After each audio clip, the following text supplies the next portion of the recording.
ಒಂದು ಕೋಟಿಯಲ್ಲಿ ₹1 ತೆಗೆದ್ರೆ ಎಷ್ಟು ಉಳಿಯುತ್ತೆ?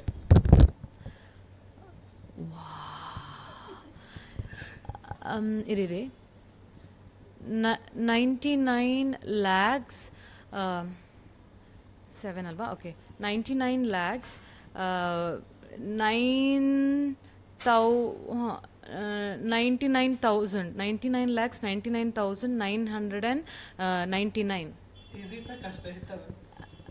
ಕರೆಕ್ಟಾಗಿ ಹೇಳ್ದೆ ತಾನೆ ಫಸ್ಟ್ ಅದು ಹೇಳ್ಬಿಡಿ, ನಂಗೆ ಟೆನ್ಷನ್. ಓ ಎಸ್ ಎಸ್ ಅದು ಬಿಡಿ, ಅದು ಈಸಿ ಕಷ್ಟ ಬಿಡಿ, ಕರೆಕ್ಟಾಗಿ ಹೇಳ್ದೆ ಅಷ್ಟು ಸಾಕು. ಶತಕೋಟಿ ಅಂದರೆ ಎಷ್ಟು ಕೋಟಿ? ಶತಕೋಟಿ, ಶತ ಅಂದರೆ 100 ತಾನೆ, 100 ಕೋಟಿ.